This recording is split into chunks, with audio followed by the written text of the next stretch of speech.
4 जून को जौनपुर में इतनी इमरती बटेगी कि सारे रिकॉर्ड टूट जाएंगे। भाइयों और बहनों, ये चुनाव देश के प्रधानमंत्री चुनने का अवसर है। अब ऐसा प्रधानमंत्री जो एक दमदार सरकार चलाए, जिस पर दुनिया रौब न जमा सके, लेकिन वो भारत के दमखम से दुनिया को परिचित करवाए। इसलिए जब आप जौनपुर से हमारे कृपाशंकर जी को वोट देते हैं, मछली शहर से बीपी सरोज जी को वोट देते हैं, तो आपका वोट दमदार सरकार बनाता है। आप इनको जो वोट देंगे, वो वोट सीधा सीधा मोदी के खाते में जाएगा। बैठिए भैया, बैठिए सरोज जी। और दमदार सरकार कैसे काम करती है, ये आपने काशी में देखा है। ये आप अयोध्या में होते देख रहे हैं। पहले लोग विकास की बातें करते थे तो चर्चा कभी दिल्ली की होती थी, कभी मुंबई की होती थी।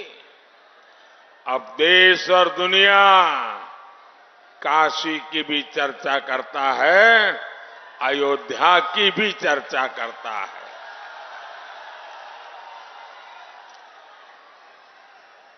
भाइयों बहनों, इतनी बड़ी तादाद में आपका आना, उसमें भी मैं देख रहा हूं चारों तरफ मुझे माताएं बहनें के दर्शन हो रहे हैं।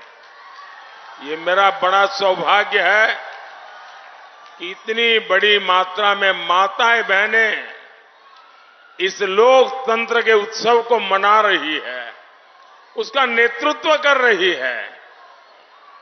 और आपके आशीर्वाद, जीवन में और क्या चाहिए। मां बहनें, आपका आशीर्वाद ये मेरी बहुत बड़ी शक्ति बन गई है। साथियों, विकसित भारत बनाना ये मेरा प्रण है। और विकसित भारत का ग्रोथ इंजन पूर्वांचल होगा, पूर्वी भारत होगा। इसलिए जब मैं एक्सप्रेसवे बनाता हूं तो जौनपुर वालों को बड़ा लाभ होता है। जब मैं बनारस के हवाई अड्डे को अपग्रेड करता हूं तो भी यहां के लोगों को फायदा होता है। ये पूरा क्षेत्र हेल्थ और एजुकेशन, शिक्षा और स्वास्थ्य का एक बड़ा मजबूत हब बन रहा है। आने वाले 5 सालों में मोदी योगी पूर्वांचल की तस्वीर और तकदीर दोनों बदलने वाले हैं। साथियों, जौनपुर तो देश को आईएएस, आईपीएस देने वाला जिला है। एनडीए सरकार परीक्षा से लेकर भर्ती तक नई और पारदर्शी व्यवस्थाएं बनाने में जुटी है। पहले केंद्र सरकार के ग्रुप सी, डी की भर्तियों में इंटरव्यू होते थे। मोदी ने ये खत्म कर दिया ताकि युवाओं को बेवजह की परेशानी न हो, पारदर्शिता के साथ उनका चयन हो। राष्ट्रीय शिक्षा नीति में भी हमने बड़ा फैसला लिया। मेडिकल और इंजीनियरिंग की पढ़ाई पहले सिर्फ अंग्रेजी में होती थी। अगर आपका बच्चा स्कूल में अंग्रेजी में पढ़ा है तभी उसको आगे जाने का कोई खिड़की खुलती है। अब मुझे बताइए भाई, एक गरीब मां का बेटा, गरीब मां की बेटी बच्चे को अंग्रेजी पढ़ाने कहां जाएगी? अंग्रेजी पढ़ाने के पैसे कहां से लाएगी? तो क्या मेरा दलित का बेटा डॉक्टर नहीं बनेगा क्या? मेरे पिछड़े का बच्चा डॉक्टर नहीं बनेगा क्या? और इसलिए भाइयों बहनों, मैंने तय कर लिया, अब डॉक्टर बनना है, इंजीनियर बनना है तो आप अपने गांव की भाषा में पढ़ करके आएंगे तो भी डॉक्टर बनेंगे, इंजीनियर बनेंगे। अब गरीब मां का बेटा भी डॉक्टर बनेगा, गरीब मां की बेटी भी डॉक्टर बनेगी, इंजीनियर बनेगी। अब हमने हिंदी में पढ़ाई और हिंदी में परीक्षा, ये रास्ता खोल दिया है। लेकिन आप जानते हैं कांग्रेस और इंडी गठबंधन इसका भी विरोध करते हैं। ये लोग आपके बच्चों का उज्जवल भविष्य नहीं चाहते। साथियों, भाजपा युवाओं की आकांक्षाओं को समझती है, उनके लिए काम करती है। ये भाजपा है जिसने मेडिकल की परीक्षा में ओबीसी आरक्षण लागू किया। हमने सामान्य वर्ग के गरीबों को भी 10% आरक्षण दिया। पेपर लीक माफिया के खिलाफ सख्त कानून की मोदी सरकार ने बनाया है। ये हमारी सरकार है जो हर जिले में मेडिकल कॉलेज बना रही है।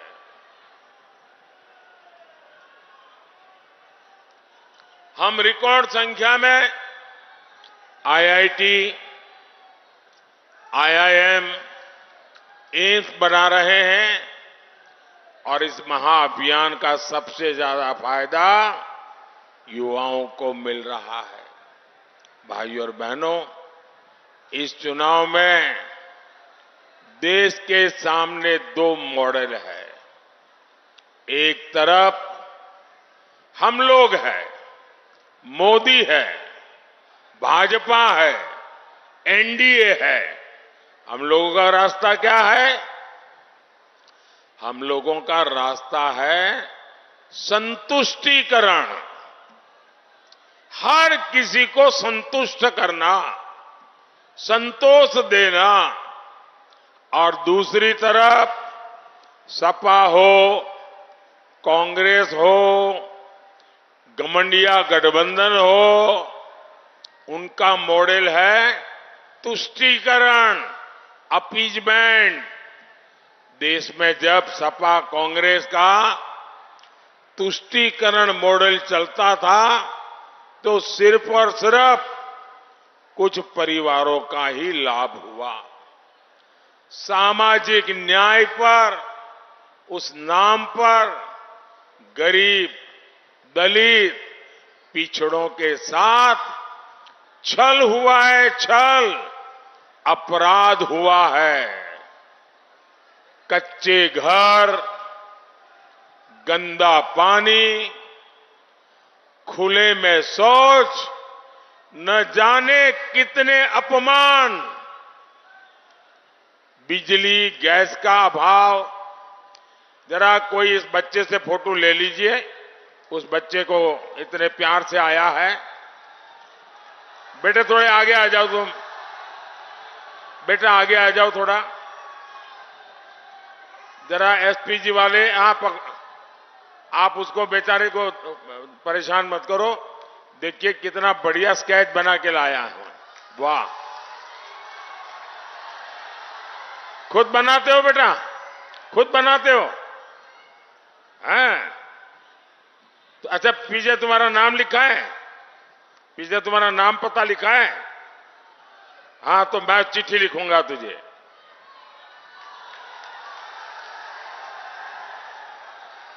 देखिए तुम इतना अच्छा बनाते हो तो पढ़ाई भी उसी में करना, तुम बहुत अच्छे आर्टिस्ट बनोगे, करोगे।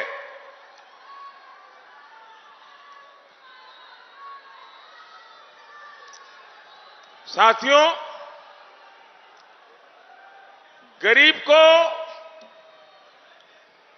कैसे अभाव में जीना पड़ता था। बिजली नहीं, गैस के चूल्हे का तो सवाल नहीं, राशन नहीं, अस्पताल में इलाज नहीं, नौजवान के लिए पलायन करने के सिवाय कोई चारा नहीं। और वो वहां जहां जाते थे वहां भी चैन से नहीं रह सकते थे। उनकी पीठ पीछे यहां दबंग माफिया घर और जमीन पर कब्जा कर लेते थे। जब वापिस आते थे तो घर पर कोई और बैठ जाता था। भाइयों बहनों, मोदी के संतुष्टिकरण, सेटिस्फैक्शन, संतोष वाला मॉडल ने ये स्थिति बदल दी है। यूपी में भाजपा ने जमीन माफिया, ये जो उद्योग चल रहा था ना, जमीन माफिया की कमर तोड़ दी है, कमर।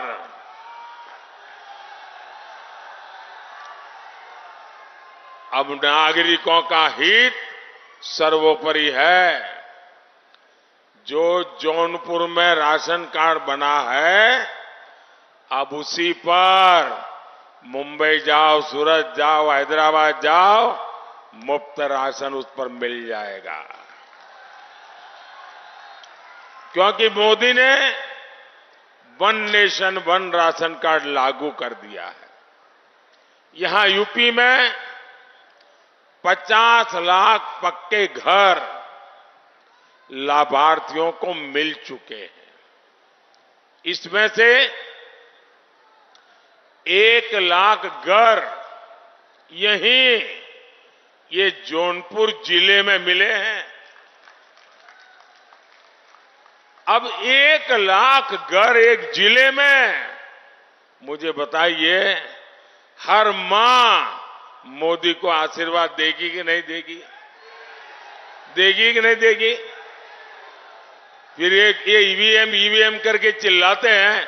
अरे इनको मालूम नहीं है ये ईवीएम का खेल नहीं है, ये हर मां बहन के आशीर्वाद है जिसको रहने के लिए पक्का घर मिला है।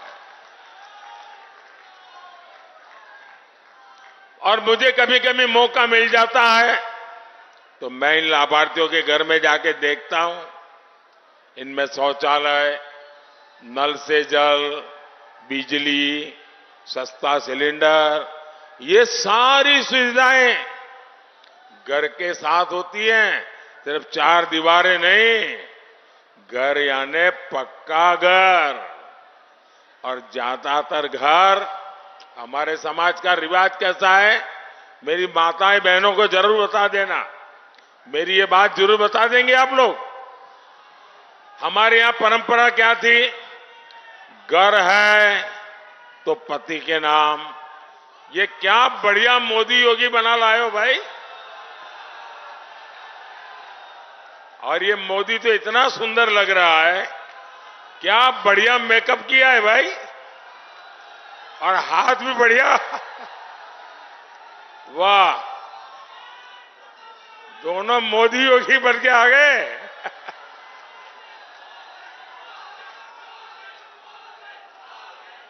शाबाश शाबाश, बहुत बढ़िया किया आपने। देखिए सब अखबार वालों की नजर मेरे से हट गई, आप पर आ गई। हाँ, बढ़िया है, वाह। ये मोदी को तो हाथ हिलाना भी आ गया है।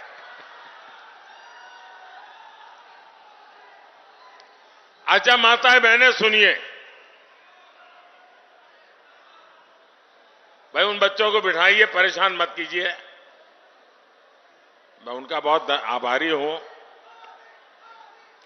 देखिए हमारे समाज में कैसा रहा, घर है तो मालिक कौन, कोई पति या पुत्र, दुकान है तो मालिक कौन, पति या पुत्र, गाड़ी लाए तो मालिक कौन, पति या पुत्र, खेत है तो मालिक कौन, पति या पुत्र। हमारी माताओं बहनों के नाम पर कुछ नहीं। ये मोदी ने कह दिया नहीं चलेगा, और इसलिए मोदी जो घर देता है ना, वो महिलाओं के नाम पर देता है। और मैंने तो तय किया है, मैं 3 करोड़ लखपति दीदी बनाने वाला हूं, 3 करोड़ लखपति दीदी। और मैं आपको एक और गारंटी दूंगा, जिनको अभी घर, गैस, पानी का नल नहीं मिला है, मेरा एक काम करोगे आप लोग, हाथ ऊपर करके सबके सब बताओ तो बोलूंगा। मेरा एक काम करोगे, पक्का करोगे, जरा हाथ ऊपर करके बताइए, मेरा एक काम करोगे। देखिए इस चुनाव में आप जहां जहां जाएंगे, और हो सकता है किसी गांव में एक आध दो परिवार ऐसे मिल जाए जिनको अभी पक्का घर नहीं मिला है, किसी को नल से जल नहीं मिला है, किसी को गैस का कनेक्शन नहीं मिला है, तो उसका नाम पता लिख करके मुझे भेज दीजिए, और उसको कह देना कि मोदी जी ने गारंटी दी है कि 4 जून के बाद जब तीसरी बार सरकार बनेगी तो जिनको अभी घर मिला नहीं उनको मिल जाएगा, जिनको गैस नहीं मिलेगा मिल जाएगा। ये मेरा काम करोगे, मुझे सबको देना है, क्योंकि मेरे लिए तो ये माताओं बहनों की पूजा है, भक्ति है मेरी। ये भक्ति मैं करूंगा और प्रसाद में चढ़ाऊंगा उनके लिए पक्का घर, ये मेरी भक्ति है।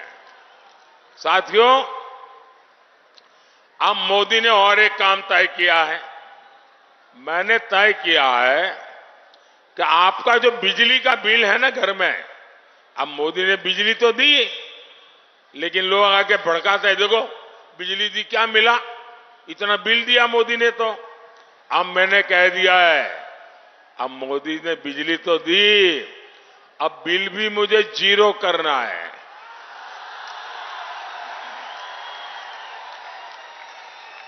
बिजली का बिल 0।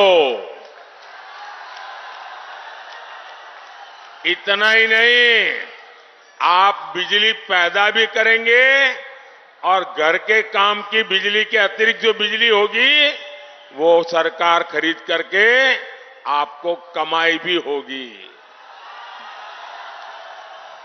ये पीएम सूर्यघर योजना के तहत होगा। मोदी की एक और गारंटी आपके परिवार की बचत बढ़ाने वाली है। अब देखिए, हर परिवार में बुजुर्ग लोग होते हैं, 70 वर्ष से ऊपर के आयु के, माता पिता, दादा दादी, चाचा चाची, नाना नानी, कोई न कोई तो होता ही है। और 70 साल हो जाते हैं तो छोटी मोटी बीमारी भी आ जाती है। अब जो बेटा और बेटी कमाते हैं, उनके सामने एक तरफ खुद का रोजमर्रा की जिंदगी, दूसरी तरफ बच्चों का भविष्य और ऊपर से बुजुर्ग माता पिता की जिम्मेवारी। और उसमें भी अगर कोई बीमारी आ गई तो वो परिवार बेचारा तबाह हो जाता है। कितना ही मेहनती बेटा हो, कितनी मेहनती बेटी हो, लेकिन बीमारी परिवार में मुसीबत कर देती है। तो मोदी ने की एक और गारंटी, आपके माता पिता, दादा दादी, चाचा चाची, नाना नानी अगर वो 70 साल से ऊपर के हैं तो उनके इलाज की चिंता आप नहीं, ये मोदी करेगा, आपका बेटा करेगा। और इससे आपका जो पैसा बचेगा उससे आपको अपने बच्चों का भविष्य बनाना है, बनाएंगे। भाइयों बहनों, एक तरफ मोदी संतुष्टिकरण से सच्चा सामाजिक न्याय देने में जुटा है, तो वहीं सपा कांग्रेस का इंडी गठबंधन तुष्टीकरण के गर्त में गिरता चला जा रहा है। वोट बैंक की राजनीति से ऊपर नहीं उठता है। आए दिन कभी छिप करके, कभी खुलेआम हिंदू मुसलमान 70 साल से यही खेल करते रहे। अब मुझे बताइए भाइयों, इस देश को 500 साल के इंतजार के बाद, 500 साल के इंतजार के बाद राम मंदिर मिला कि नहीं मिला? आपको आनंद हुआ कि नहीं हुआ? गर्व हुआ कि नहीं हुआ? पूरा देश खुश है, दुनिया में रहने वाला हर हिंदुस्तानी खुश है, लेकिन ये परिवारवादी गालियां दे रहे हैं, गालियां। सपा के शहजादे, उनके एक चाचा, वो तो राम मंदिर को कहते हैं बेकार है, बेकार। ये सपा के शहजादे काशी का मजाक उड़ाते हैं। साथियों, अपने वोट बैंक को खुश करने के लिए ये लोग हर हद पार कर रहे हैं। अब मुझे तो हैरानी है, 21वीं सदी और ये 3 तलाक का झंडा लेके घूम रहे हैं। ये माताओं बहनों के साथ जुल्म हो रहा है, ये समझने को तैयार नहीं। क्यों? वोट मिलता है। ये आर्टिकल 370 जो हटाया हमने, देश का संविधान पूरे देश में लागू किया, अब कहते नहीं, हम 370 की दीवार फिर से बना देंगे। ये धर्म के आधार पर देश में आरक्षण की वकालत करते हैं। ये देश का संविधान बदलकर एससी, एसटी, ओबीसी को जो आरक्षण मिला है उसका हक छीनना चाहते हैं, डाका डालना चाहते हैं। और ये काम उन्होंने कर्नाटक में कर दिया। वहां उन्होंने क्या किया, वहां जितने मुसलमान थे कर्नाटका में, कितने ही सुखी हो, संपन्न हो, पढ़े लिखे हो, उन्होंने रातों रात सभी मुसलमानों को एक हुक्म करके ओबीसी बना दिया। ऐसे क्या हुआ, जो ओबीसी को आरक्षण मिला था उसमें बहुत बड़ा डाका डाल दिया। रातों रात आरक्षण का 2 हिस्से हो गए, एक हिस्सा उनके पास चला गया और बाकी जो इतने सालों से ओबीसी का आरक्षण था वो बेचारे रोते रह गए। और ये पूरा मॉडल पूरे देश में लागू करना चाहते हैं। भाइयों बहनों, मैं भी आप ही के बीच में से निकला हूं।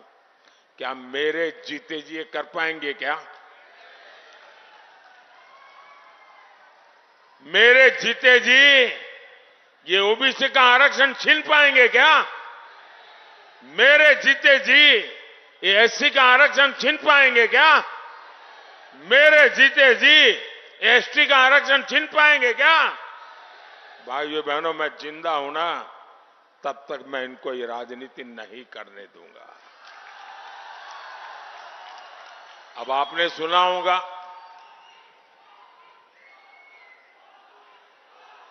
एक कांग्रेस वाले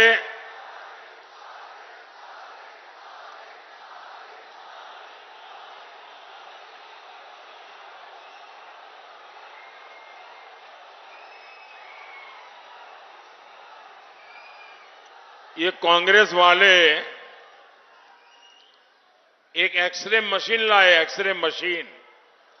जरा उससे सावधान रहने की जरूरत है। एक कांग्रेस वाले अभी पिछले एक हफ्ते से मैं जरा उनकी हिडन एजेंडा को खुला कर रहा हूं, तब से डर गए हैं और मुझे लगता है उनका एक्सरे मशीन बिगड़ा हुआ है, रिपेयरिंग में गया लगता है। वो कहते हैं हम आपकी संपत्ति का एक्सरे निकालेंगे। आपके पास शादी करके आए तो आपके पास कितना सोना था, कितने गहने थे, आपके पास मंगलसूत्र था कि नहीं था, बैंक में कुछ पैसा पड़ा है कि नहीं पड़ा है, खेत खलिहान कितना है, गाड़ी वाड़ी व्यापार वगैरह को। बोले हम सारा एक्सरे निकालेंगे और आपकी आवश्यकता से ज्यादा है वो हम छीन लेंगे। मुझे बताइए, आपको छीनने देंगे क्या? आपका खेत खलिहान छीनने देंगे क्या? आपका मंगलसूत्र छीनने देंगे क्या? आपके गहने छीनने देंगे क्या? भाइयों बहनों, इनका तो इरादा है कि अब आपके पास जो है ना, वो मरने के बाद आप अपने बच्चों को नहीं दे सकते हैं। बताइए, हमारे देश में हर माँ बाप जीवन के आखिर में चाहता है कि मेरे पास कुछ ज्यादा हो ताकि मैं बच्चों को दे करके जाऊं। ये कहते हैं मरने के बाद आप अपने बच्चों को नहीं दे पाएंगे, आधे से ज्यादा सरकार ले लेगी। क्या आप लेने देंगे क्या? भाइयों बहनों, ये सपा कांग्रेस के खेल खतरनाक है, शहजादों की नीति खतरनाक है। वो आप यहां आपसे वोट मांगने हैं और दक्षिण भारत में जाकर के उत्तर प्रदेश के लोगों का अपमान करते हैं, गालियां देते हैं। उत्तर प्रदेश के लोगों के लिए अनाप शनाप भाषा बोलते हैं वो। ये लोग सनातन धर्म को गालियां दिलवाते हैं। इनके साथ ही डीएमके के लोग हो, केरल में लेफ्ट के लोग हो, कर्नाटक और तेलंगाना कांग्रेस के लोग हो, जब वो दल यूपी के लोगों को गालियां देते हैं तो सपा कांग्रेस वाले अपने कान में रुई डाल देते हैं। क्या यूपी के लोगों को गाली देने वाले इंडी गठबंधन को आप माफ कर देंगे क्या? हम उत्तर प्रदेश के लोगों को गाली देने वालों को माफ कर देंगे क्या? साथियों, विकसित भारत के लिए हमें भाजपा को जिताना है, हमें भारत को मजबूत बनाना है। ई बतावा हम यहां से जीत के लिए आश्वस्त हो के जाए ना। बोला, अरे फिर से बोला। मछली शहर में भी कमल के फूल खिली ना, बोला खिली ना। यही जोश है जिसके चलते फिर एक बार देश कह रहा है, फिर एक बार